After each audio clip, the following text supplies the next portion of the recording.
All right, and hello to everyone out there. You're watching Amateur Radio Roundtable. It's a show about ham radio, shortwave listening, and electronics, other things. Trying to set the audio levels here. I think they look okay.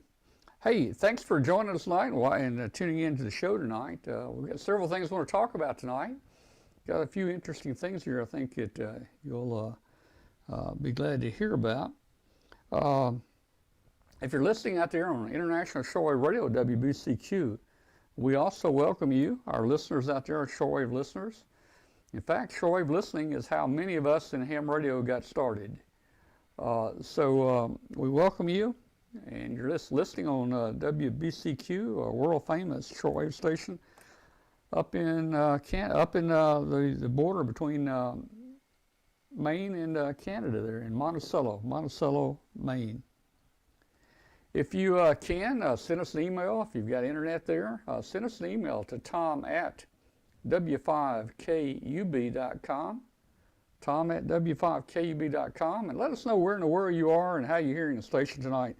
I got an email this week from someone that was listening to our show on shortwave, and it was great to hear from them. Yeah. Hey, Tom? Yeah. They're saying your audio's low, but on the verge of distortion, and I'm noticing you're missing a channel on the audio. Yeah, okay. Well, let's see what we can do here. I don't know. We're going to probably have to run with that tonight because I'm not going to troubleshoot the stereo issue. Well, let's try this. Let me do one more thing. I don't know if this is gonna. I don't know if that's gonna fix it or not. That didn't fix it either. No, because the music was doing fine. Yeah. Well, okay. It's something to do with our mixer and the stereo channels. We were only getting one channel through. I noticed that last week, and I failed and forgot to look at that this week. So, yeah, I had a lot of problems. Hey, yesterday I did a Zoom with a club, the Ascension Club down in Prairieville, Louisiana. They wanted me to talk to them and answer a lot of questions about, launching Pico balloons. And I was going to record that and use part of that for the show tonight, but as always, it didn't work. Stuff didn't work. I couldn't get audio over here to the broadcaster and just all kinds of things. So anyway, let's get back on track here. I'm sorry, folks out there. So thanks for listening on shortwave. If you'd like to join the show, you can join it live on Tuesday nights. Just go to w5kub.com at 9 p.m. Eastern, and you can find us there. You can find our video there. Also, we have a chat room. We have our own chat room. We do not use the YouTube chat room. I did check tonight. I think the YouTube chat room is turned off. So if anyone is chatting in the YouTube chat room, we're not seeing you because we're not there. So we don't use that for a number of reasons. We have much more control over our own IRC chat room.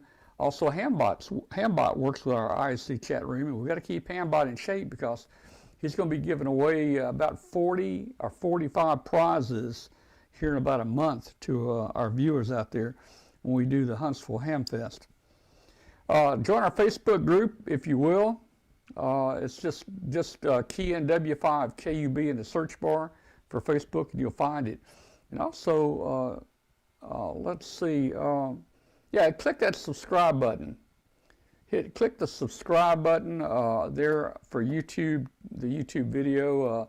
I'm putting a little arrow there to help you see it. You should see it. It should be right down here somewhere. So click that subscribe button. That really helps us to promote the channel. It helps YouTube to promote the channel to other people that are looking for media and videos that are associated with things like we talk about, shortwave, electronics, ham radio, and so forth.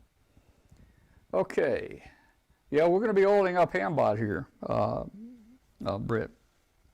So, hey, several things going on tonight. We got Glenn here. Glenn, how you doing, man? Are you still surviving? You're still working, I guess, right? Yeah, I'm still working. It's kind of looking like October right now, but we'll see. Yeah. But talking about getting ready for Huntsville, just decided this week there will be a brand new Arduino forum for Huntsville this year. The working title at the moment is Building Projects with the Arduino and Microcontrollers, and we're actually going to get into the construction and designing of the various projects rather than the theoretical side that I did last year with the Raspberry Pi Pico. So this year it's going to be more how to use this stuff, how to program it, and how to get rolling with it. So putting that together, it'll be all new for Huntsville. I don't know which day or time I'm going to be on, but I would assume that it'll be Saturday morning is generally when I do. And of course, I'm going and staying over at the Embassy Suites. So I'll be there bright and early in the morning. I love that little walk across that walkway into the Hamfest without having to get in a car and drive all the way from here. So, Brett, we will talk about the shields. In Arduino world, they're shields, and the Raspberry Pi, they're hats. So I'll be covering all of that and how to build the various projects and everything, put them in boxes. And so I decided this time around to actually cover the building side of things. So that's my plans for Huntsville. And like you said, it's only a month off. I can't believe that. It's just time's flying. All right. Well, we're looking forward to it. And now I got all kinds of sound. You got echo and the whole 9 yards. Yeah. I'm starting to see a little bit on the other channel. I don't know what's going on here. I think maybe it may be a dirty pot. Yeah, let's see. Right, possibly. Yeah. Test 1, 2, 3, 4. I see a little bit of audio on the right channel. Yeah, just a little bit. Not much. Yeah, it may be on an output side. Yeah. Oh well, we're gonna go with that tonight. Okay. Yeah. So we're looking forward to it, man. We're gonna drive down Thursday. That's not good. No, you're feeding back, man. That's not good at all.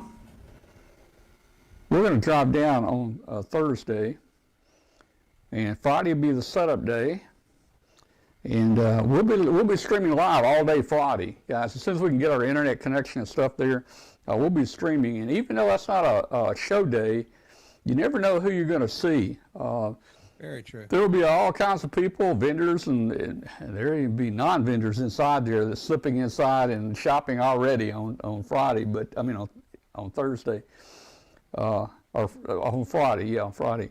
So tune in on Friday, and hey, who knows? You'll see people come by. Ray Novak, Bob Heil, different people will just drop by the booth, and you'll get a chance to see them and talk with them there through the chat room.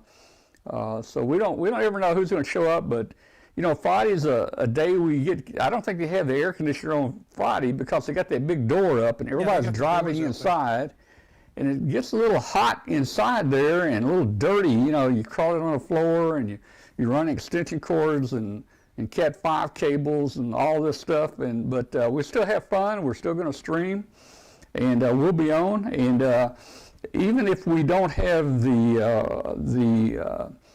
Cat 5 internet access or immediately that morning, we'll still be streaming using a 4G, either 4G or 5G. I don't know if they've got 5G down there or not. Probably not, but our 4G stream also works really well. But we do like to use the wired connection from the Von Braun Center there. Yeah. And so you're staying at the embassy, right? Yeah, and I'm coming over Friday, but it'll be Friday morning. I'm planning to go to the Space and Rocket Center on the way over, and then heading over to the Von Braun Center, sometime around 2 or 3, so I'll probably drop by. Yeah, okay, all right. Well, Brett, if you are there Friday, I bet you can get in. If you'll come down that hallway, I would try to slip in once you get in. They don't check it. They don't check too much. They don't check too much there. I think I think you could get inside and probably look around all day Friday if you wanted to, man. So give it a try, and you'll probably run into us there at the hotel too. All right, let's see what else I got on my thing here. Let's see. Hey, tonight I want to talk just briefly about the solar activity. You know, Solar Cycle 25. That thing's big right now. Talk about our prize page we've already started putting together. Hey, I built an un. I want to show this tonight. Built an un. I'm going to take this to North Carolina with me next week. I may run this with a half-wave antenna. I'll show you this in a minute and the build for this in a few minutes. Hey, Glenn, look, man, look at this, man. If anybody bothers me, look. What do you think, man? What, have you gone Rambo on us? I'm going Rambo, man. I'm going Rambo with you guys. Actually, that looks like you stole one of Kathy's garden spades. Well, this one has saw teeth on it. You see that right there? Yeah. That's in case you come across a rabid mole or something like that. Yeah. Well, actually, I'll give you a little update on this a little later. This is some metal detecting equipment. This is great for digging in the ground and you know, finding your treasure there. We've got some people on here that are metal detecting people, and they were talking in the chat room the other day. Look, man, it got me the pointer here. I got the pin pointer. Let's see if we can make this thing work. Let's see. Oh, listen to that, man. Oh, I got it on beep and vibrate. Let's see. Oh wait, I think I turned it off. Yeah, now it's on. Yeah, you hold that up to me and you'll hear all the metal. There we go, there we go. Oh man, that is some treasure right there. Yeah.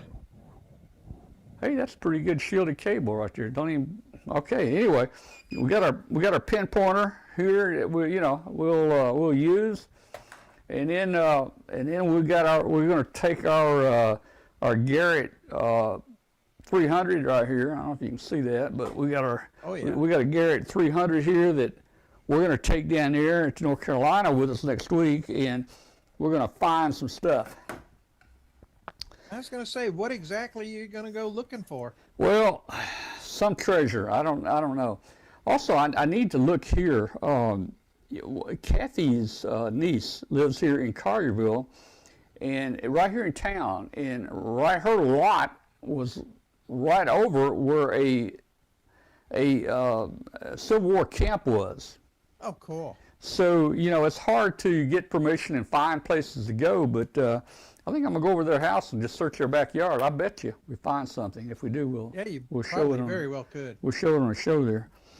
All right, so we'll talk a little about that. I'm going to talk a little portable ops tonight. Kathy and I are going over to North Carolina Thursday. We're going to Tuckasegee, and I'm going to be attending the Jackson County Amateur Radio Club Friday and visiting with those guys. Neat bunch of guys over there. That's in Tuckasegee, North Carolina. So if you're in the area of western North Carolina and you want to come over and go to the club meeting or just come over and visit, let me know. And I know Brett knows about this, but I am thinking about getting the band back together. I've contacted one of our band members that usually picks the song and everything, and he's kind of the leader of the group. He hadn't responded on any particular song or anything right now, so we'll see what we can come up with there. All right. So let's see here. What are the two songs you've done to this point? What two songs? Well, yeah. You saw the CDs we had last week, right? Bad to the Bone and... Okay. What was that? Bad to the Bone and... Man, I can't remember, man. That was a couple years ago. What was that? What was it, Glenn? Oh, gosh. Come on. Soul Man. Come on. We talked about this last week. If I can't remember, that's because my age, but you should remember. Right there. We got the CD right here, the Amateur Radio Roundtable Band. It was Soul Man. Remember that? Yeah. It was Soul Man. And there's a good picture of the band right there. It's Emmett from Radio Waves, and there's Joe Eisenberg, Don Wilbanks is in there. Richard Stubbs is in there, and that's me back there on the saxophone. So that was our Soul Man album. And then we did Back to the Bone. The band was much smaller when we did Back to the Bone. This was one of the first albums that we really did right there. We'll have these for sale at Huntsville. Buy one of them for double the price, and you get a second one free. That's going to be our offer this year. All right, so let's see what's going on in the chat room real quick. Let's see. Gardening, cutting roots. Yeah, that's for cutting roots. And, looking for Civil War landmines. Yeah, it's for cutting roots and other things. And then if somebody tries to steal your treasure that you're digging up, this is also useful to deter them, you know, from that. Let's see. Yeah, only the left channel tonight. I see Bill is saying that he's getting 1 gig service here real soon, so that'll be good.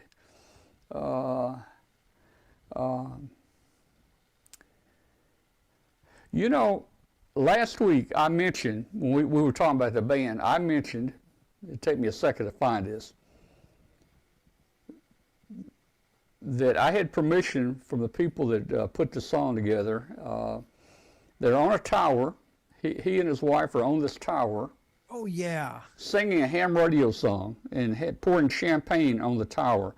I'm going to pull that up for you real quick because we signed off last week before we found that. Our friend Mark P. there found it. But I'm going to pull it up here real quick. I think I can find it real quick. Mark told me what to key in there.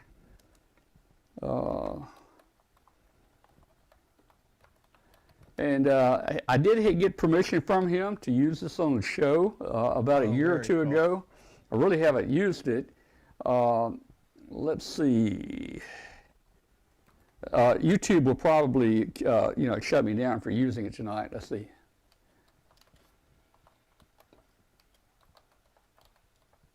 All right, I think I've got it here.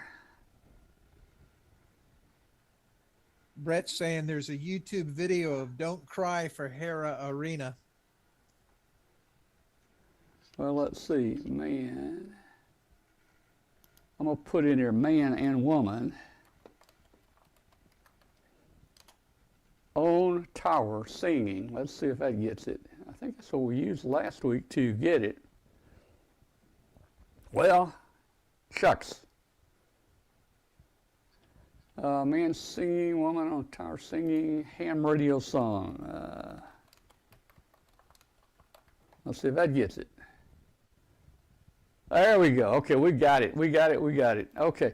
Hey guys, this is a neat ham radio song. We're going to look at we're going to play this song tonight since we talked about it last week. So let me see if I can figure out where it is. Let's see.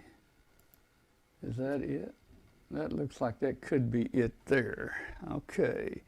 Let me get a little volume here. Doing TV wrong. Whoop, wrong one. Let's see. Yeah, doing TV wrong. Yep. Here we go. No, this is not it. Hey, but there's a Ham Shack Blues. I haven't got permission to play that one, so I better not play that one. Okay, here we go right here. Yeah, that's a cool song. This is it cool right video. Here. I don't know how they stayed on that tower. Yeah. Okay. Is anybody using this frequency, please? CQ, CQ, CQ. Hello, CQ, CQ, CQ.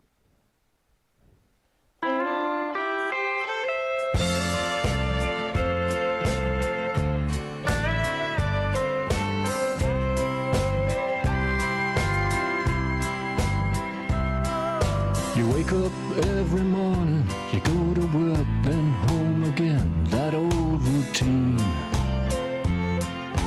Turn your TV, but they never show a single thing you haven't seen. Checking out the internet's no fun no more, it's all just ads and spam. looking for adventure, well, you could become a ham. Come and join us on the airwaves, surf the skies and find new friends. Let the world unfurl before you. You'll be the one who sets the trends. 'Cause you're not like those poor old wage slaves. Change your life and start anew. Come and join us on the airwaves. You'll feel free and you'll be happy too.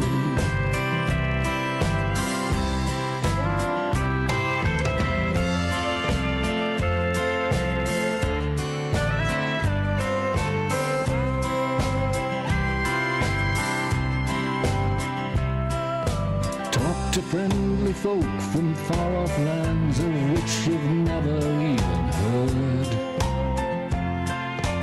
Pick up local knowledge about all those world events that just occurred. Turn your hand to contesting. Adrenaline starts coursing through your veins. You could be the winner and drink the finest of champagnes. Come and join us on the airwaves, surf the skies and find new friends. Let the world unfurl before you. You'll be the one who sets the trends. 'Cause you're not like those poor old wage slaves. Change your life and start anew. Come and join us on the airwaves. You'll feel free and you'll be happy too. Come and join us on the airwaves. Surf the skies and find new friends. Let the world unfurl before you. All right. All right. Well, I just wanted you guys to hear that. That's been around quite a while there. I'm sure there's a lot of others. I think someone mentioned Neil Rapp's got a bunch of them out there. But that's one that we talked about last week, and our friend Mark P. there found it. Yeah, that's a pretty good one. All right, all right. So let's see what we got going here. Let's see, 25. Let's do this. I want to let everybody know that we've already mentioned we're going to Huntsville. That is a great Hamfest. And guys, we've got our prize page built, or pretty much built. Let me see if I can pull up the prize page here and let you see what's on our prize page.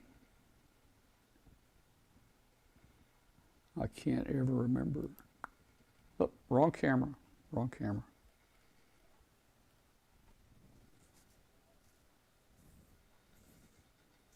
I'll find it in a minute. Man.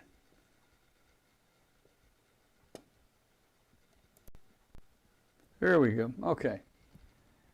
Let's pull up the prize page. So if you go to our website, W5KUB, right here, you're going to see, a lot of things that we're involved in here. But if you'll click at the top menu on Huntsville Prizes, right here in the top menu, Prizes Huntsville 2023, you're going to see some of the prizes we've already loaded on our website that we will be giving away to our viewers. I'm just going to scroll down here. The CAA 500, I'm going to talk about that in just a moment. But ARL, we've got handbooks, we've got antenna books, we've got ballons. These are some of the best ballons in the world right here, made by Ballon Designs, our friend Bob Rumsey. Again, I don't know how you say this. How you say this? Bieno? How you say that, Glenn? Bieno. How's it spelled? I can barely see the spelling here. It's Bioenno. Bioenno portables. This is a great 12-volt Yeah, I'd like to have that. battery. We've given several of those away. It's also a good prize. Let's see, CQ Magazine. We're going to be giving away several digital subscriptions for it. DV Mega is back with us again this year. We're going to be giving away the Globetrotter. That's a nice digital DV Mega apparatus there that you can make contacts with. Look at this, Gigaparts. We're going to give away 5 handy talkies. 5 handy talkies donated by Gigaparts. This is the QRZ1 entry-level handy talkie that I think they partnered with QRZ with. So every person that gets a new license, and every new person that gets a license will get one of these free. But we're going to be giving away 5 of them from Gigaparts. That's nice. Hats, we've got hats again this year. These are great from Gold Medal Ideas. They always support us. Ham Radio Deluxe, some cool software, multiple. I don't know if we're going to do Hamcation. The thing about the Hamcation deal is, if we just give it out, we may pick somebody that don't want it or don't use it. So we'll have to figure out how we want to do that. Cantronics, we've got a couple packet systems from Cantronics. Those are pretty expensive. They're almost $500 a piece. QSL cards or Shack stuff. MFJ always. QSL cards. Yeah, MFJ always. We got 24-hour clocks, dual clocks, antenna switches, dummy loads, headsets, SWR meters. One of our friends, Kurt, over in New Jersey, won one of these. He's a CW guy, and he won one of these keys and code practice oscillators. I'm sure they're putting that to good use. I'm not sure yet about the Tiny SA. I think we'll probably have the Tiny SA. SDR Play is back with us again. That is a neat SDR receiver right there. It's a cool receiver. Signal linked. Times microwave has always come through. I haven't heard from them yet. We're waiting on a confirmation. But 500 feet or 250 feet of LMR 400, that's a great prize right there. Oh yeah, and that's then Quirky. coax. Yeah, Quirky QRP. We've got a nice mat here. This mat is probably about 18 inches wide, and it's made like a mouse pad, and it has all. It's good if you go out and do activate parks and things like that. I'm gonna be carrying one to North Carolina, so when I'm out on the porch on the patio furniture, I'm gonna have one of these. And it has all the information, the band edges, and it just has all the kinds of information here. So that's what you can find. Nice. That's what you can find on our prize page so far, and it's not completely finished yet. But now you know where to find it. So let me talk about that one other prize real quick here. So guys, we've been doing this for a few years, and it's been very successful for us. It does cost money for us to go do a webcast for these Hamfest. And as I mentioned before, we would spend upwards to $3,000 each time we did the Dayton Hamfest. Now we have a little bit different arrangements with the Huntsville people, but it's still expensive for us to go in there and do it. We're still going to probably spend close to $1,500 just to webcast the Huntsville Hamfest. And So because of that, what we want to do is we're going to set aside one prize, and this has been very popular every year, and we've done this. This is the CAA 500, the Comet CAA 500. It's a 1.8 to 500 megahertz antenna analyzer. Let's see if I can get it up here where you can see it. It's going to be a little difficult to see, but it's got the cross needles here. And down here we've got, let's see, down here we've got a display where you can do a sweep and you can actually see it. It's not showing up good on the camera here. This thing feels like a brick. It's about the size of a brick. Heavy, metal case, UHF, VHF, UHF, or HF. It is a great, great antenna analyzer. I think retail price on this is somewhere near $400, $500. So what we're going to do is we're going to set this one prize aside, and all the information is on our prize page about this one prize. And starting now, between now and Saturday night of the Hamfest, for every $5 you donate, we're going to put your name in the hat one time for this prize. So if you donate, $15, we'll put your name in the hat 3 times. Donate $20, we'll put you in the hat 4 times, and so forth. Now, the odds are really good on this. Huntsville, as you guys know, Huntsville is not as big as Dayton, where we have thousands and thousands of people. So the odds are pretty good on this. If you're interested, some people may just want to drop $5 in there just to help pay for the expense of the trip. But any money that we receive is going to go to paying for our trip there. Brent was talking earlier about the cost of the hotel. The hotel is like, I think Brent said the hotel was like $320 a night, if I read that right. No, that was for 2 nights. That was for 2 nights. That was for 2 nights, and that was not the Embassy Suites. That was. Oh, okay, right. I was okay. Then let me just say this. I think our rate is somewhere around 2. When you add the tax and everything to it, it's probably about $250 a night. Don't you think? Isn't it close to that, Glenn? Yeah, that's what I got. Yeah, it's going to be close to $250 a night. Now, we're going to be there 4 nights, so we've got $1,000 in just a hotel room. And you know what? I mean, we like putting on the show for people. We're going to work for you. We don't sell stuff at our table. And, we don't go spend all our time looking around.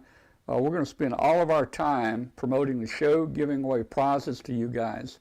So this one prize will help us cover that $1,000 hotel bill, plus, gas down there, plus meals, plus whatever else, man, I don't know.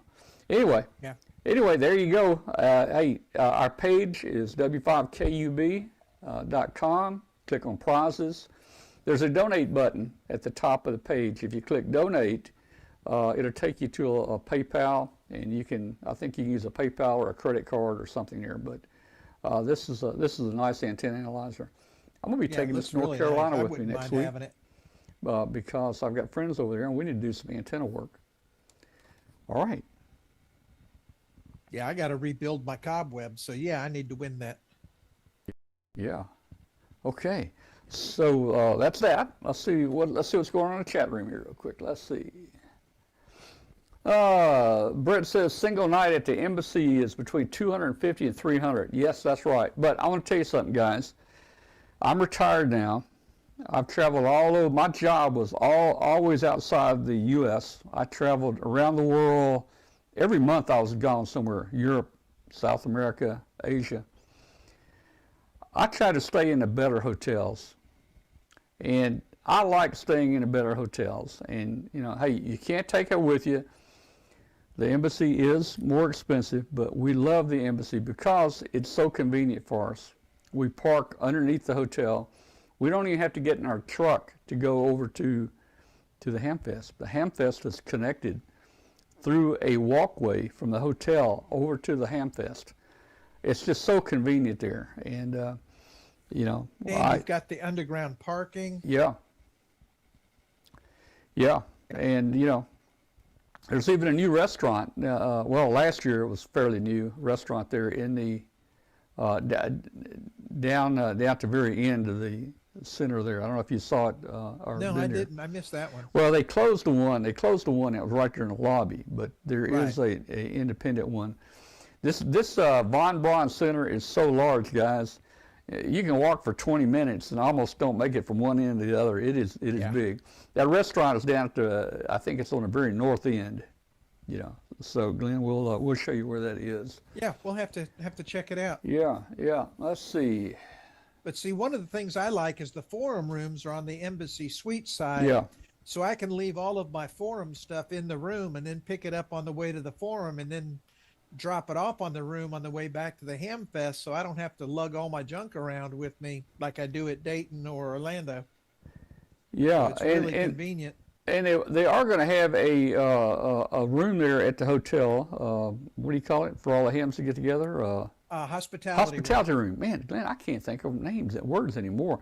There is a hospitality room there on the second floor there at the Embassy Suites, and it basically, if you walk up the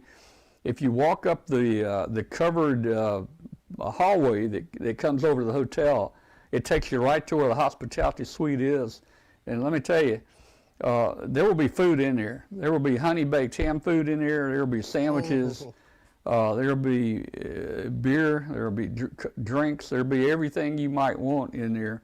You know, so come on by and visit. And yeah, those honey baked hams are my downfall.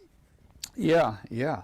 And speaking of honey baked ham, you know that sauce that you tear open that thing and you get that sauce, honey baked ham sauce. That stuff is really sticky.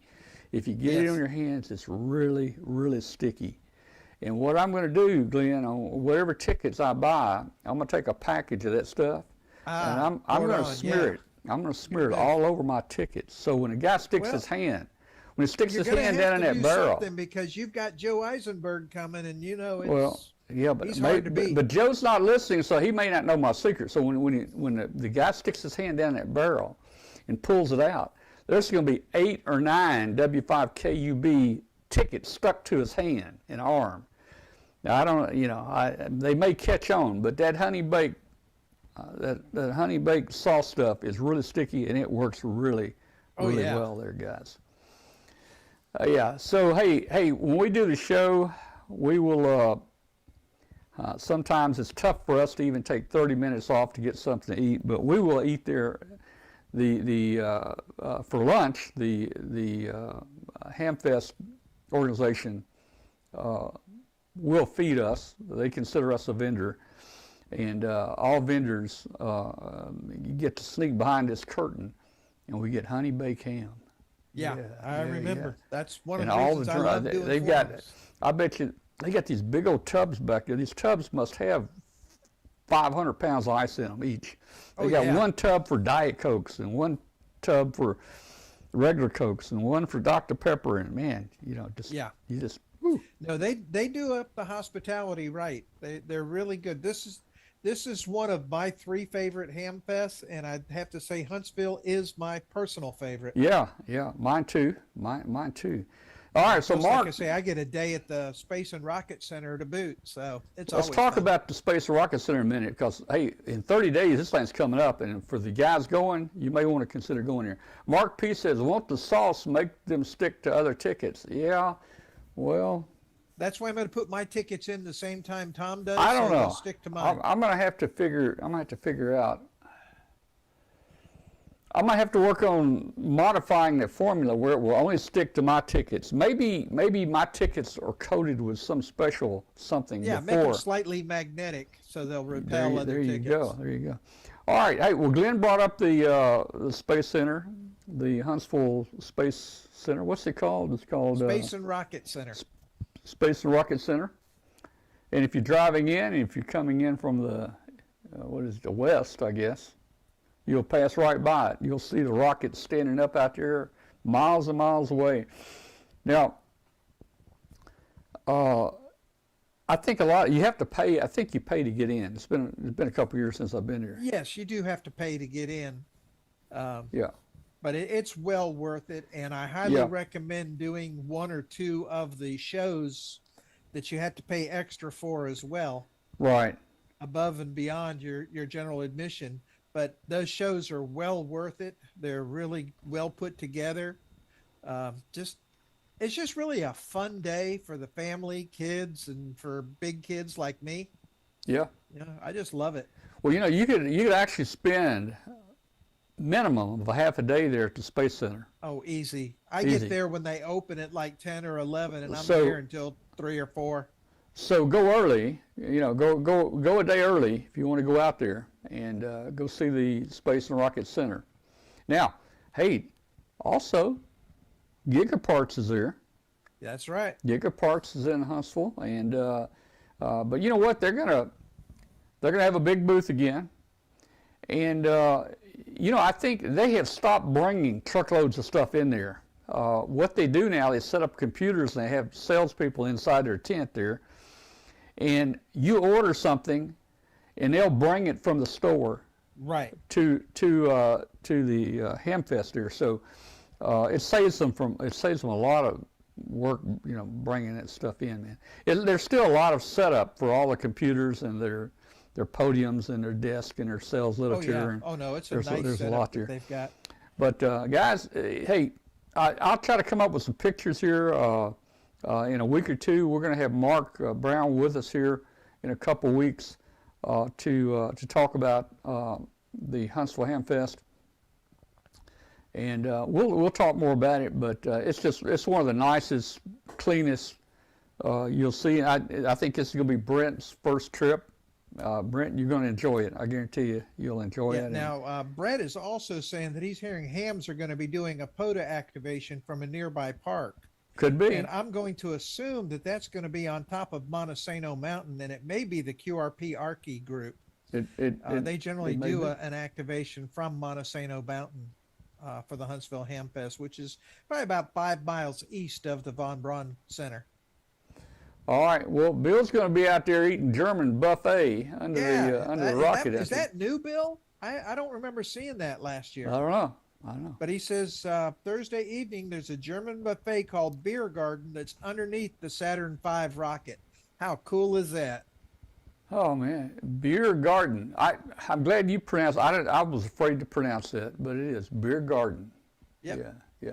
Hey, and guys, during setup, you're going to see people driving trucks inside this place. This place is so huge inside, where all the tables are. They're gonna drive 20-foot trucks inside it. I mean, box trucks, big trucks with lifts on them. They're going to drive them right inside there, right up to their booth, and unload. They've got people in here directing traffic. This place is so large in there, and it's cool. So we're going to try to be one of the first in there on Friday morning. I'll go around and take our stuff and get in line here pretty early at morning. I think they open at about 9. If I get there somewhere around 9, there may be 2 or 3 cars in front of me, but we'll get to drive right inside there. We'll unload. We'll set up our booth, and we'll stream it. We'll stream it in there. Now, we've always been next to the stage. They're working out the floor plans right now. They're trying to put us next to the stage again. Because Glenn and I we have a good time when they start drawing prize tickets. Oh, we yes. zoom in on the stage there, and we're seeing if we can't zoom in on a ticket to see what it says, or we see them whispering to each other. Last year, the big prize, they pulled it, and they looked over at Glenn and me, and they kind of smiled. And Glenn and I looked back at them. We thought, okay, one of us won. One of us has won it. Yeah, one of us is going to win this thing, and one of us did. Yeah, but it wasn't me. Yeah. No, Oh, man. Tom won it. It was what was that? The 9700. Yeah, the 9700. Yeah. I had to go 9700. and buy mine. Yeah. So. In fact, I've got a clip. We're going to play the 9700 here in just a minute. We're going to make a satellite contact. I want to show you the satellite system. It's been a while since I talked to it. The contact was not just really clear. Sometimes the satellite contacts are just booming in. They're really strong, really clear. Sometimes they're not. It depends on a lot of things. It depends on, you know, the elevation, how far away it is. It depends on the antenna system the guy has at the other end. He may have been on a handy-talkie. I don't know. Anyway, I'm going to show you the SAT system again, discuss it just briefly, and then we're going to we're going to play a little contact. Contact's probably 30 seconds. Now, one thing you didn't mention about the Huntsville, the Von Braun Center. Yeah. It is fully enclosed, fully air conditioned. So we don't care what the outside weather is. It can be 300 degrees outside and you're going to be nice and cool inside. And that's one of the reasons I enjoy Huntsville is everything is indoors. Yeah, that's And they right. got good stuff in the flea market. There's always really cool vendors. Bill was mentioning in the chat that last year we got some wire strippers that were carried up on the space shuttle as part of their tool sets. Yeah. So we've got shuttle flown wire strippers. Have you And used there was those a guy wire there strippers yet? last year? Have you used those wire strippers? Oh yes, they are calibrated very tightly. Is that you know, right? Perfect. man. Oh, they do wonders on stripping wire. Yeah, they're the really big handle. Yeah. You know, Well, quality wire and Bill's strippers. mentioning there's no leaks in the roof here. Hey guys, it is air conditioned. There are no leaks. The bathrooms are clean. This place is clean. Let me tell you, it's good. Yeah. Okay, we've talked enough about that right now. Let's do this. Let me take just a quick break, and then we're going to come back, and then we're going to talk about the satellite system here in just a moment. So we'll be right back with you guys. Cabin fever, spring into the new year with Icom. Icom's newest amateur FM transceiver is the IC V3500, and it's ready to hit the road with whatever you're doing. With a compact body and simple interface, this radio is a must for those looking for a long-range mobile with a fresh look. The IC-T10 is a rugged portable that meets or exceeds standard military testing. With an IP67 waterproof rating, the IC-T10 can withstand any field activities ahead. Hear any transmission and listen to FM broadcasts with the loud 1.5 watt speaker. The IC705 is a perfect sidekick and QRP companion. Base station features and functionality at the tip of your fingers. It's a portable package. It covers HF 6 meters, 2 meters, and 70 centimeters. This compact rig weighs in at just over 2 pounds with an RF direct sampling. Most of the HF bands and IF sampling.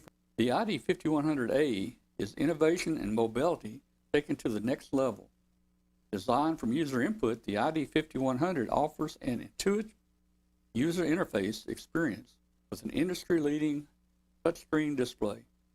Additionally, the ID5100 connects with Android devices and Bluetooth headsets via the optional Bluetooth module.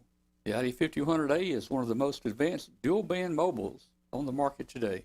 And last but not least is the ID52A. It's a VHF-UHF dual-bander with D-Star and FM dual-mode functions, and is the first handheld amateur radio with a full-color 2.3-inch waterfall display.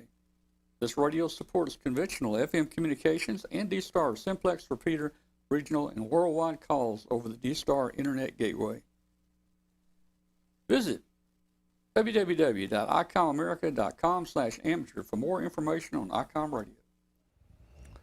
All right, guys, we are back with you, and I did have a Zoom meeting, as I mentioned, with the Ascension Amateur Radio Club down in Louisiana last night with Elmer and a lot of his folks. Elmer's N5EKF, and I was going to put some of that meeting on the show tonight, but I had technical difficulties, didn't get it. So we'll not be able to discuss that tonight. I'll just tell you what it was about was Pico ballooning, and their club is wanting to send up a Pico balloon pretty soon, maybe by September. And Bill, I told him to contact you, Bill. I've convinced them that the way to go is with a tracker already built, already assembled, already programmed. So Bill, WB8ELK there, is the man to get those from. They've got the Yokohama balloons. They've already ordered some. They've got them, and we kind of went over with them how to fill the balloon, how to stretch the balloon, how to measure free lift, and so forth. So that's kind of what we talked about last night. So, hey, before we get into satellite stuff, just let everybody know the show next week is going to be coming to you from the Blue Ridge Mountains in Tuckasegee, North Carolina. If you want to look that up, I'm going to spell it for you. It's spelled just like it sounds, Tuckasegee. Tuckasegee.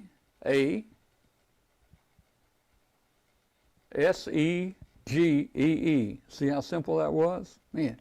I would have gotten it wrong. Yeah, so it's real simple. So look it up, and you can see where we are. We're in western North Carolina in the Blue Ridge Mountains there. And it's really nice, and hopefully it'll be a little cooler over there. So what I'm going to do, I'm going to pack up my 7300, which I won at Huntsville. No, you didn't win the. Yeah, I did. You won the 7300 somewhere else. No, I won it at Huntsville. It was the 9700 that you won. No, at I won the 9700 too. Oh my gosh, you won both? Well, yeah, I won some others besides that, but yeah. No, that's that. Now we're talking illegal stuff. So yeah. Well, actually, the grand prize that year was a 991A, and I won it. No, that was the year before. Yeah, but Roger there at R&L told me, he said, if you wanted the 7300, he said, I'll give it to you the same price. You know, he just swapped it. So very nice. I won the 7300 there at Huntsville a couple years ago. So I don't use it too much here, but I've got it all packed up. We'll be taking that over to Tuckasegee. We'll be going over there this week. I'll be putting up my my portable operation stuff. We'll be putting up probably a vertical up to a tree limb. I'll shoot a line over a tree limb that's probably about 50 feet high. Lay out 3 radios, and I've got a auto tuner that I'll set out there at the base of it. But I've gotten interested over the past year or so in the in-fed antennas, and I sent my son Chris one, and for him to use down in Texas. And I know other people using the in-fed. In fact, there are several Facebook groups with experts about in-fed. So if you're looking to build an in-fed, search on Facebook for just in-fed antenna or real in-fed antennas. But an in-fed antenna, it can be 2 different antennas. It can be a half wavelength antenna, or it can be a random length wire, a non-resonant piece of wire. I like resonant antennas. If you use a resonant wire, for instance, I'm going to use 67 feet as the radiating element on the un-un. This is not a balun, this is a un-un. But that will work 40, 20, 15, and 10. The SWR is just outstanding on all bands with this thing. I want to show you. I just built it. That's what I've heard about in-feds. I'm going to replace my 2040 dipole with one. Yeah. So I just built it in you can buy these boxes at Lowe's, Home Depot. It's just a plastic box. And basically what I did here was we've got the antenna input, SO239, and we've got a thumb nut. What do you, wing nut? Yeah, wing nut right here for ground. If you want to, you don't have to ground it. So it would hang basically. It hangs like this. It would hang right here if you want to hang it. This thing works best about 6 feet off the ground. So 6 feet off the ground, and then the antenna can go out at an angle up over a tree limb. You can put it in inverted V shape. You can actually run it straight up if you want to. You can run it vertical. So this holds it here. The antenna will actually connect, will here for stress relief, and it'll loop up and it'll tie under the wing nut right here. So let me open this up and show you. It's real simple to build. So you can see in here, you might not see it, but that is 2. I think those are FT 240. 243s. Well, it's 43 mix. I think they're 240s-43. There's Yeah, two okay. of them. There's two of them right there, and the reason I ran two of them is if you run much power, they'll saturate and get hot, and the SWR will change drastically. So two of them are to handle, 600-700 watts pretty easily if you don't just key down for a long time. So basically, it's just really simple. You've got a two-turn right here. Let's see if we can see it. Let's see. You've got two turns for the primary. Two turns for the primary, right? You might see them right. Heck, not doing good. Right there. And then the secondary turn are 14 turns. So two turns. And then there's a 100 picofarad capacitor across it to ground, which makes it tune much broader on the high end, like your top end band, like 80 meters to 40 meters. Again, if you put 135 feet of wire on here, this thing would actually work 80 meters, 40 meters, 20, 15, and 10. So this is, I'm going to take this over there and I'm going to test it and try it out over there. It's a pretty easy antenna to put up, just a straight half-wave piece of wire. It should have the same radiation pattern as a half-wave dipole. A half-wave antenna is going to be like a half-wave dipole. They're both half-waves, unless I bend it and change the orientation of the wires out there. So again, let's see. I've got a picture here, I think, of it. So on the Facebook groups, these guys are really experts over there, and they can help you. They'll tell you what you need to do, what you may have done wrong. They'll help you troubleshoot these things, and they're dedicated specifically for in-fed antennas. Some people wind the coil just steady all the way around the core. In this case here, they put 7 turns around one side, crisscrossed the wire, and then did 7 turns on the other side to kind of spread out the the coils around that ferrite. Probably helps with heat dissipation and other things, but either way will work. Thinking. So we're going to be trying that and see how that works over there. I'm hoping that we can work some of you guys. I will, on our Facebook group, I will post when I go on the air over there and what frequency on our Facebook group, so we can kind of coordinate, and maybe I can talk to some of you guys. I'd love to talk to some of you guys there. Let's see. Yeah, Brent's talking about the choke. Actually, the coax, the coax actually really becomes the counterpoise. You don't have to put a counterpoise on there. If you do put a counterpoise on there, it should be 0.05 wavelength. Now, guys, that's pretty short. 0.05 wavelength on 40 meters is only about 6 feet. So if you wanted to on that ground or that counterpoise terminal right here, you could put a 6-foot piece of wire and hang it. If you go longer, if you put a 60-foot piece of wire or a 120-foot piece of wire on here, now you start really changing things around, because now it's more like a dipole or something with this thing in the middle. So avoid that. Another thing that I use out there on mine is, instead of a counterpoise, and I think Brett may have mentioned it there, you can coil up the coax. So about 0.05 wavelengths from the box, if you'll just take your coax and make it dirty, they call it a dirty ballon. Actually, I think it'd be an unbalanced. So just coil it up, coil about 5 or 6 turns up, about 6 feet from this box. And that will actually block the RF from coming down that coax, and it's the right length to provide the proper counterpoise for that antenna there. So we're going to be trying that out and see how it does, man. All right.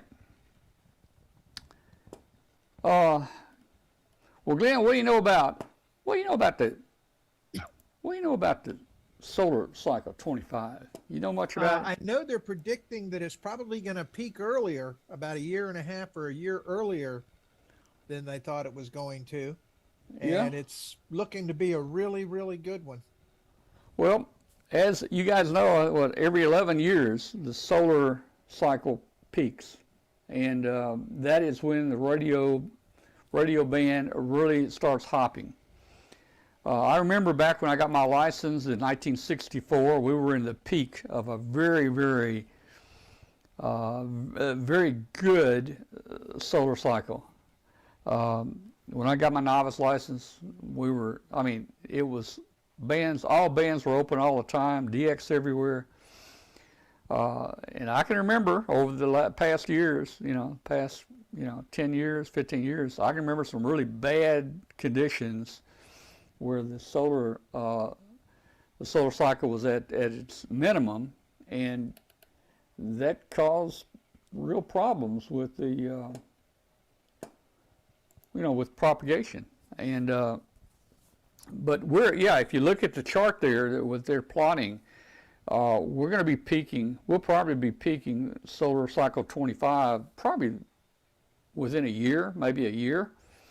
And so you've got, it's 11-year cycle. So you've got, you got 3 or 4 good years where it's going up on the peak, and you got 3 or 4 good years where it's coming down off the peak. So, you got 6 or 7 really good years, and then it hits the bottom, and then you got 6 or 7 just real crappy years. But we're in some good solar activity right now, and I think the bands are going to be real good.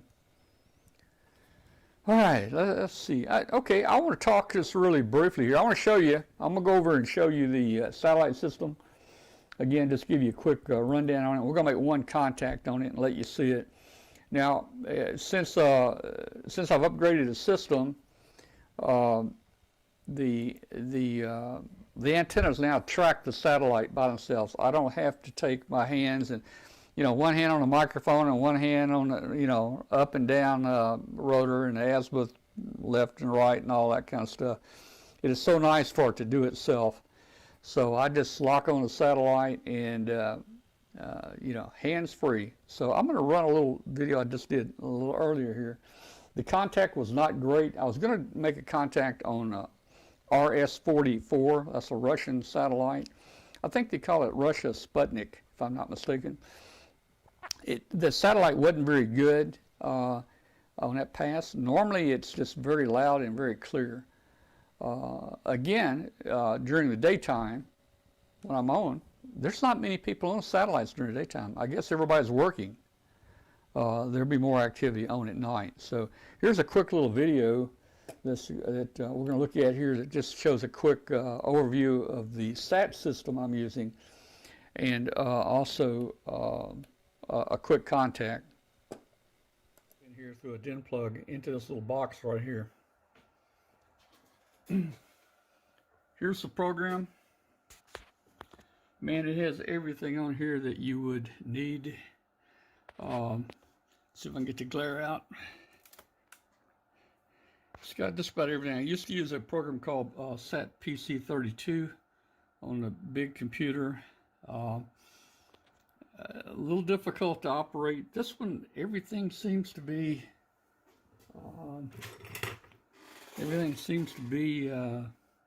right on the screen that you need. For instance, here's where we put the satellite in, and we want to track or talk through. In this case, we got RS-44 there. That's a Russian satellite. You can see the path here that it's going to take as it comes over. There's a couple paths. Here's another representative of what it looks like on the map. The satellite, AOS is acquisition of satellite, LOS is the loss of satellite. The little square is the antenna position, and the green, let's see, and the satellite's going to show up here in a minute, but you can see the acquisition satellite is going to come in right at the north here, the north, that's the horizon. It's going to go almost directly overhead. It's going to go out almost due south right here. And this is the antenna. That's the acquisition of satellite. That's the loss of satellite right there. And when we start tracking it, you'll see this antenna symbol will go over and get right in front of the satellite, which is going to be right here. And what it does, it stays just a couple degrees in front of the satellite, and the satellite then moves through the beam path of the antenna, and then the antenna will move a little bit, maybe 1 or 2 degrees ahead of the satellite. It will move through it, and it'll eventually keep moving like that. Here we can look at passes. We can look at the various satellite passes right here.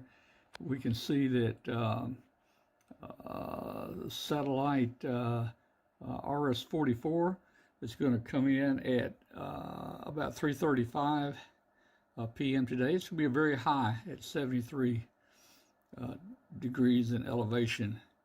So that's pretty cool there.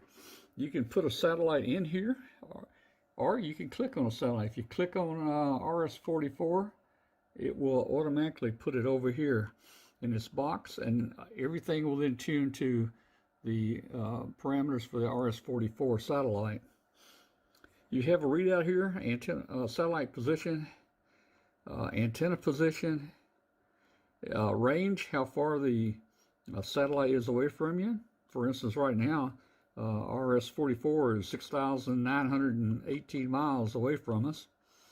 Acquisition of satellite, loss of satellite, maximum elevation, and the time that we're going to see the satellite here. So over here, there's a lot of information that we've selected. Once we select the RS-44 satellite, it's going to populate this with all the frequencies on that satellite. For instance, it's going to populate the VHF and the UHF transponder. It's going to populate the beacon and other things. And right now I have the voice VHF, UHF transponder selected. I click on it here and it puts it up here. We can see this is a sideband satellite, lower sideband. It requires no PL. Okay, let's go over here. Now, interesting, if we click here on satellite status, this is a neat little feature. We click on satellite status, we'll get the AMSAT page, and this will tell us, for instance, if a satellite has been heard or if it's active.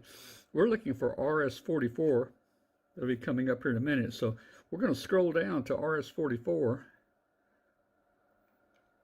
There it is right there. And these are reports right here. So if I put my mouse over this report here, it was heard by VE1CWJ. Here's another one. Heard by, there's a German, heard by a French station, heard by English, and so forth. So these are people that have reported. Each time it goes over, they've reported whether or not the satellite was working or not. And it looks like RS-44 has been heard most every time that it has gone around. So that's pretty cool. All right, this will list all your satellites here. Okay, so let's go back to SAT. All right, so a couple things we can do here. Let me just scroll down. And the TLE is a file. The TLE is a file that has all the information in it of when the satellite's going to come over, where it's going to be, latitude, longitude, elevation, azimuth, and so forth. And these files are updated regularly. I recommend, if you're going to work satellite, that you occasionally, maybe every day or 2 days, just update your TLE. So I'm going to click on the TLE here to update. I clicked on TLE to update right there. We're going to click the update TLE button right here. You can see it right here. And we're going to wait for it to update.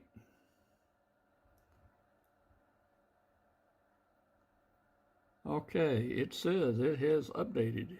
So we'll just say okay.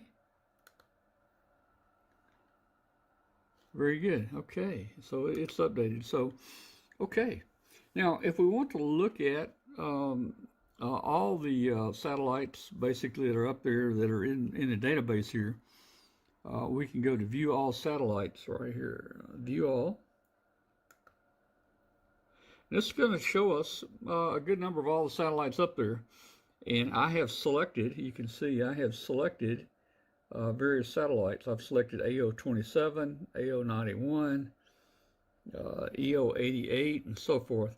Now, once I've selected these satellites, they're kind of in my memory, so I can, use these satellites. So we're going to close that out. Okay. We're going to go back here. And for instance, again, it's just as easy to click on a satellite over here. You could key in, if you want a satellite like FO29, you could key it in here, hit search, or you can just click on it over here. I'm going to click FO29. I clicked FO29, and you can see it changed. FO29 is going to come in at the southeast of my location. It's going to go to my east, and it's going to go out almost due north. Let's go back to RS44. We'll click RS44, and it's going to reload that satellite. There we go. Now this one's going to come in almost north, due north, and it's going to go out due south, and again, it's going to go almost directly overhead here. Very high pass. It ought to be a good pass for us to try to work. And we will try to work that satellite here in just a few minutes.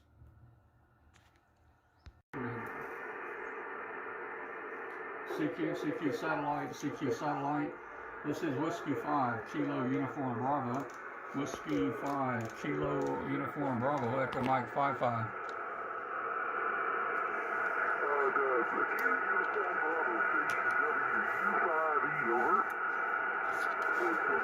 Yeah, the W5E, I think. This is W5KUB, Echo Mike 55.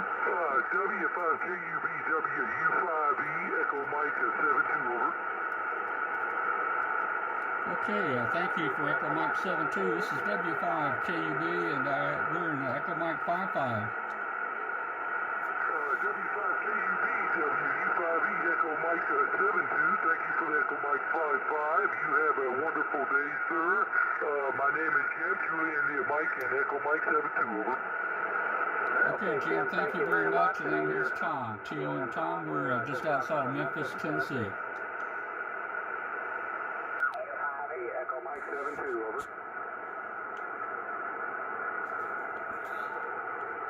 Okay, if you look over here, the pass is just about over with. The satellite is right here. It's fixed to go out of service right here. We're not going to hear it anymore. So we got maybe a minute left. It's about 15 degrees above the elevation. Made one contact on it. That was satellite JO97.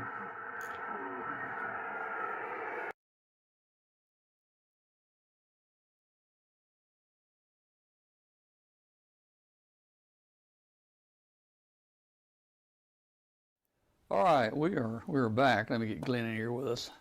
All right, well, that was just a quick contact, JO97. Again, that one wasn't perfectly clear, but we did make a contact with someone over on the East Coast with it. So sometimes the signals just barrel in here loud and clear. Sometimes they're a little noisy. It depends on what the guy's using at the other end. And, you know, I've got the stacked the M-square antennas out there, the vertical, horizontal polarization and so forth. Some people may be using just a straight Yagi. Some people may be using a handy-talkie. And, you know, you can easily build up your satellite antenna. Here's one here built with the tape measure. 2 meters of tape measure. It's kind of neat. You can fold the elements back and it doesn't hurt them. And then I've got, let me turn it the other way. You can see You can see the silver rods here. They're hard to see. You can see them down here. No, I can see them. Yeah, these are the UHF 440 antennas down here. This is just a piece of PVC pipe right here, and I painted it silver. And we got a feed point for both antennas, and hook it to your handy-talkie. Take it outside and just hold it up there and point it, and people driving by think you're crazy, you know. But that antenna works fine for you.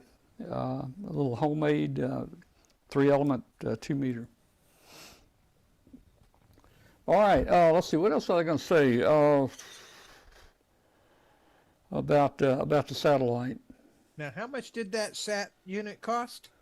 Well, the rotor, the Yaesu rotor. No, I meant the control box. Yeah, you get the control box and the rotor together. It's I meant the SAT software. Oh, the SAT software, or the SAT box. The SAT box it's about, I think it's about $250.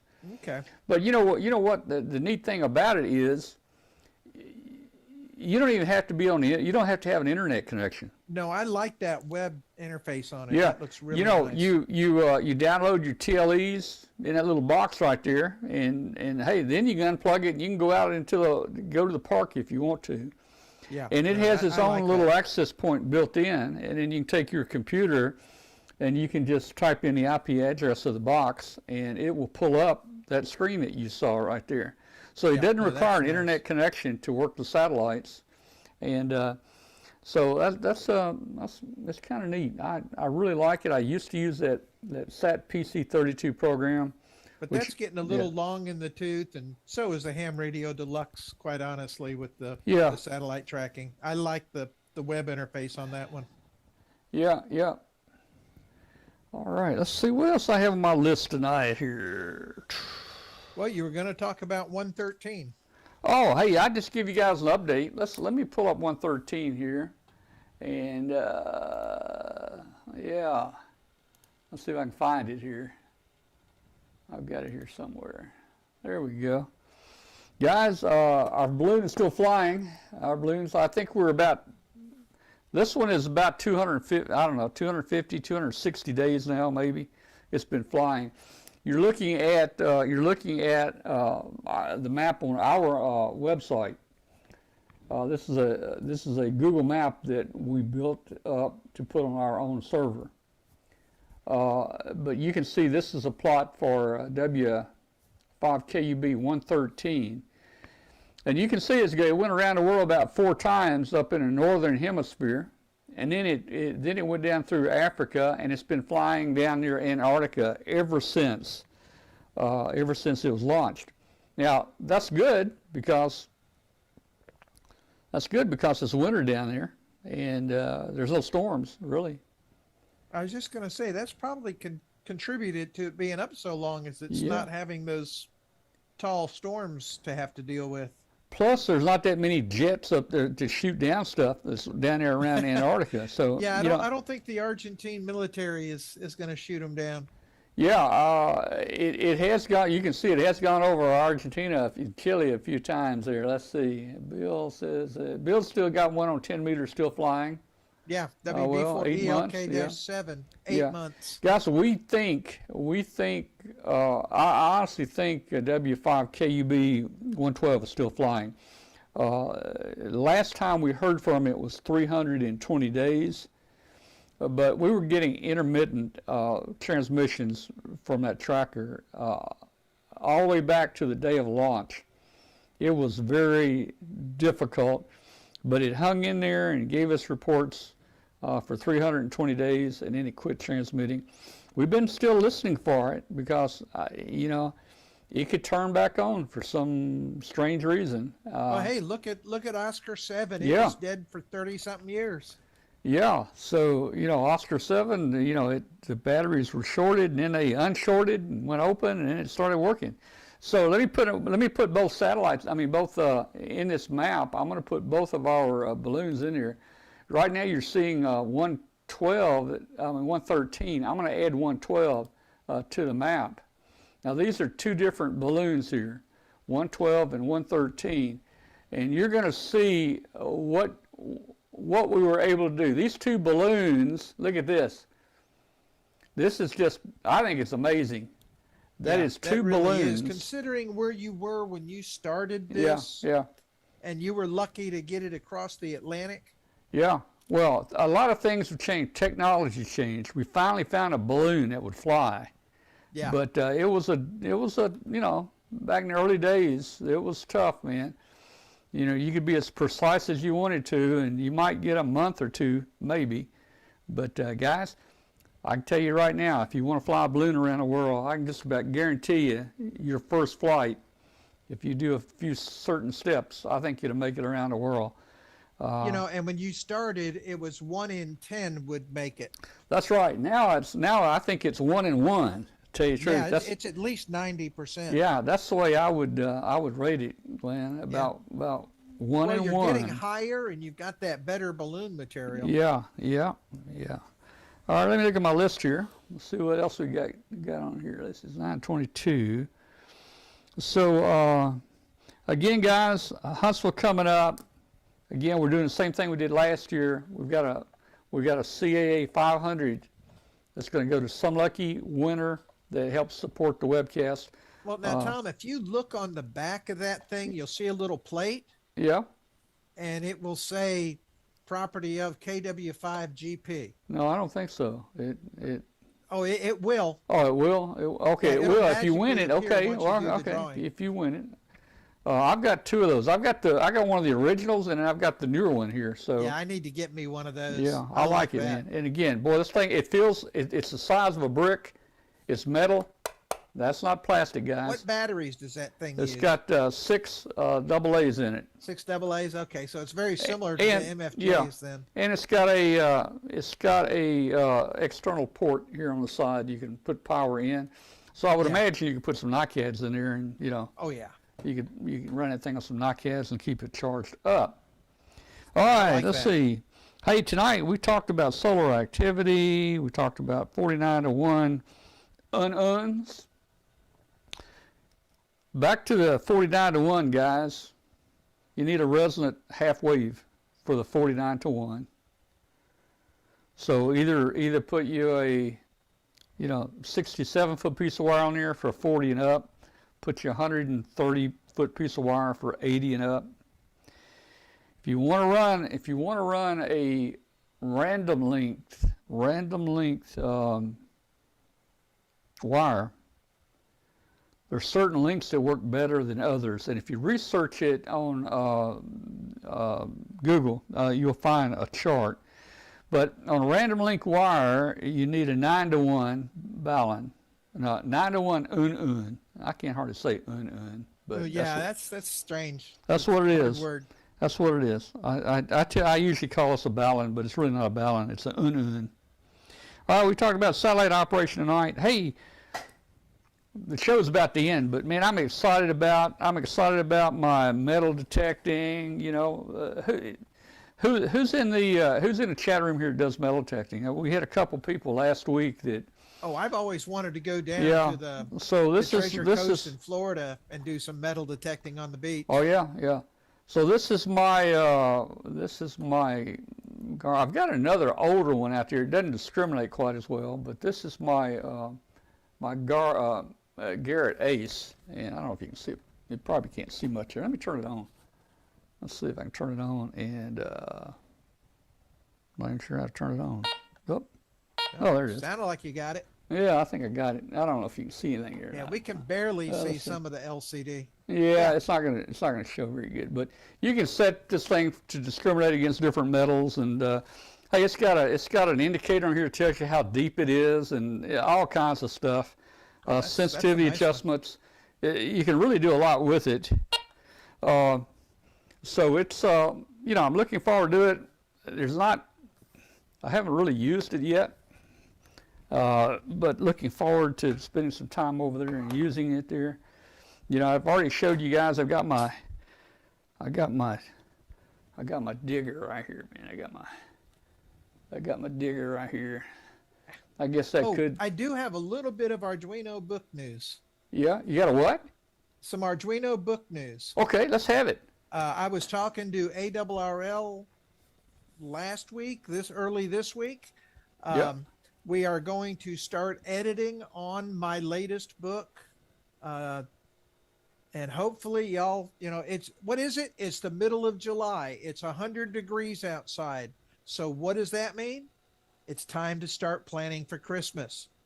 So yeah, the ARRL Arduino book will probably be edited and ready in time for Christmas. And I'm finishing up the one for the Elector folks over in Europe. And of course, they also ship and sell in the United States. And that one will also probably make it at Christmas time. So I'll theoretically have 2 new Arduino books out for Christmas. So, just in time. All right. Well, someday, hopefully, someday, y'all want an Arduino book in your stocking. Someday you're going to retire from this and just relax and be a ham. Oh, that day is coming real soon. Yeah. Real soon. Well, let me tell you, I've thought about the same thing for the show. Some nights we don't have a lot. We have fun on here. Some nights we don't have a lot. I got an email a couple weeks ago. Some guy told me it was really boring watching me and Glenn talk. It was really boring. Now I'm not going to say who it was, but it's probably Bill. I could have said, "Hey, guy, just like Riley says on the radio, big knob. If you don't like the channel you're watching, turn it, man." Hey, we try, and I usually try to have something, but well, anyway, I haven't had time to take it off the bench. I have been building projects. I've got 7 of the 10 projects for the Elector book finished. I'll have the other 3 done shortly. So that will be done real soon. And once that happens, the writing starts. And like I say, I believe we'll have that one out in time for Christmas as well. But Tom, I may be retiring from my day job, but to be honest, I don't see me stopping writing. I'm having too much fun building this stuff and writing about it. I think just like you in this show, I'm going to keep doing it as long as I possibly can. Well, sometimes the show falls together, on Tuesday. We don't have anything before Tuesday, and then a lot of neat things come up, and we talk about them. Sometimes we don't have a lot. The thing I find strange, or the issue I've got, is not many people are willing to help, And, we ask for material, we ask for people to come on, we ask for help, and nobody wants to. So they just want to eat the cake, I guess. Is that right? Yeah. You can have, they can have their, they want their cake and eat it too. Eat it too, yeah. So anyway, but I don't know how much longer we do it. The show has been on almost 10 years now, and we have been on weekly for 9.5 years. And I think we started in February. So come February, it will be 10 years for the show. I don't want to give it up. That's amazing, because I want to say that when I did my first Arduino show live that night, that was darn near 10 years ago. So you must have just started when I did that. Yeah. Oh, yeah. You were one of the first. Yeah. So, I don't want to really give it up. I like doing it, but sometimes I feel bad. We don't have a lot of, good content for people. And, hey, if we bored you guys, we apologize right now. Actually, I thought we had a pretty good mix tonight.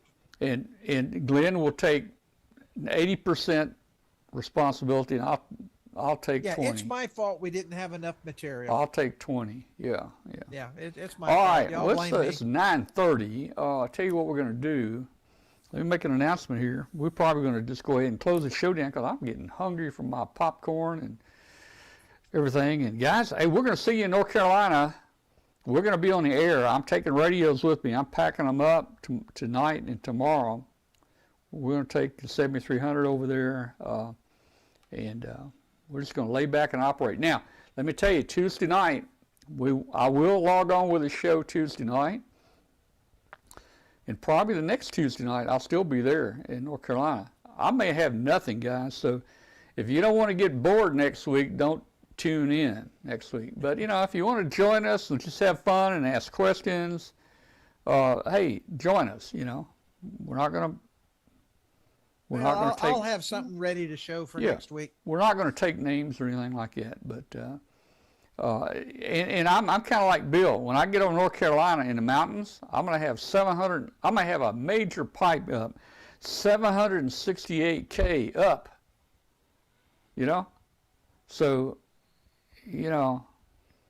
I can't do a whole lot. We'll probably use the Melon app because it allows any guest to be on the cloud and not come through me. Plus, it allows me to bring them into the show differently than I'm doing this. With Wirecast here, I've got 4 computers all interfaced together. You're coming in on one computer, this thing's going out on another. I got the chat room on another. I can't take all this stuff to North Carolina. It'd take a truck. Plus, I'd never figure out how to put all the wires back together. I was going to say, you've got the truck, but you ain't got the time to put all the wires together. Constantly take pictures of all this, so when I make a mistake, I can find out where the wire went. You've already made a mistake. You're missing a channel. That's true. And yeah. Wait, and let me tell you, when you played the ad and you played the satellite, yeah. You had both channels. Yep, but when you played the music and your audio and probably mine as well, you're only single channel. So it's that link there that's missing. Yeah. Let me try this higher mic here. I think it's going to do the same thing. Let me turn my other mic off. I think it's going to do the same because you're going through a different mixer somehow. All right, just 1, 2, 3. Nope, you're the same. Yeah, it's the same. Okay.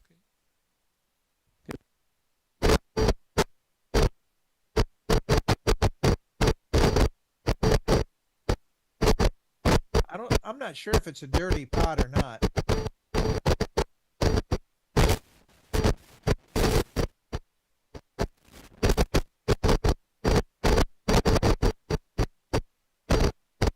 It's probably a bad cable.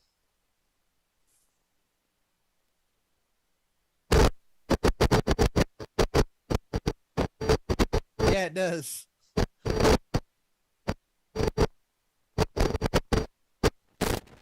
Don't worry about it now, Tom.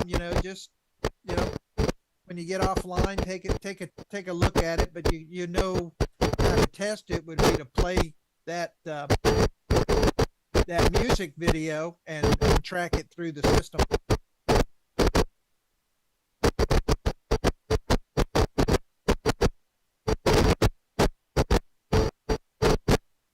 You may have your mic still turned off.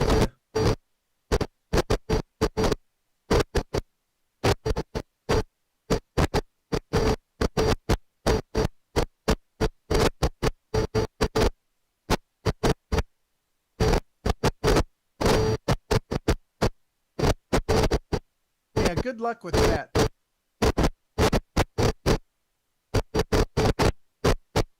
Because whatever you've done, you've got constant noise.